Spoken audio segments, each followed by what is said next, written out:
కొంతమంది ఇదే బాధ ఎప్పుడు, ఏమండి మా బంధువులందరూ మమ్మల్ని శపిస్తారు, నువ్వు అలా అయిపోతావు ఇలా అయిపోతావు, మట్టి కొట్టుకుపోతావు అన్నారండి. నిన్నే నిద్ర పట్టట్లేదండి. నిద్ర పట్టకపోవడానికి ఏముందమ్మా, వాళ్ళ దగ్గర అంతకన్నా గొప్ప మాటలు ఏం ఆశిస్తావు నువ్వు? వాళ్ళు అంటారంతే, వారి ఉద్దేశం అదే.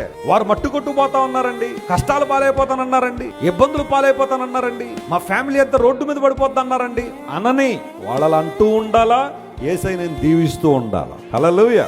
ఎందుకోసం దేవుని గొప్పతనం ఏంటి తెలుసా? ప్రతి శాపాన్ని ఎలా మారుస్తాడట ఆయన? దీవెనగా మారుస్తాడు. That's what I believe every time. నేను ఎప్పుడు అదే నమ్ముతా. నా దేవుడు మనుషులకు ప్రతి వ్యర్థమైన మాటను నా జీవితంలోకి ఎలా టర్న్ చేస్తాడు? ఆయన దీవెనగా మారుస్తాడు. వారు శపించుచున్నారు గాని నువ్వు నన్ను ఏం చేస్తున్నావు ప్రభువా?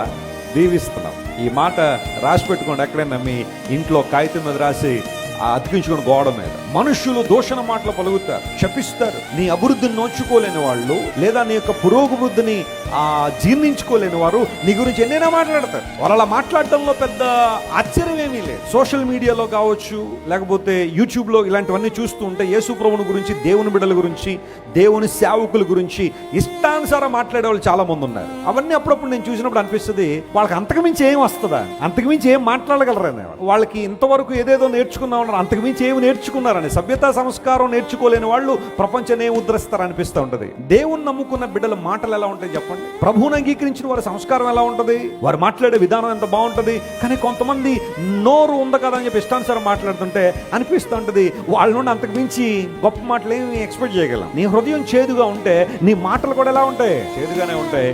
నీ హృదయం పవిత్రంగా ఉంటే నువ్వు మాట్లాడే మాటలు కూడా. సో చేదని నీళ్ళు ఒక వ్యక్తి దగ్గర నుండి వస్తున్నాయంటే అందులో మనం కంగారు పడటం లేదు. హృదయం అంతా కూడా వాళ్ళది అలాగే ఉంది. వాళ్ళు నమ్మిన విధానాలు, వారు నమ్మిన మతాలు వారిలో ఇంతైనా మార్పు తీసుకురాలేదనే విషయం అక్కడే తెలిసిపోతుంది కదా. కానీ దేవుని బిడ్డల మాటల్లో కంట్రోల్ ఉంటుంది. హల్లెలూయా. వారు మాట్లాడే మాటలు సభ్యత ఉంటుంది, సంస్కారం ఉంటుంది. దేవుడు నేర్పించిన పద్ధతి అది. ప్రభువును కలిగి ఉన్న వారి జీవితంలో ఉన్న ఆశీర్వాదం అలాంటిది.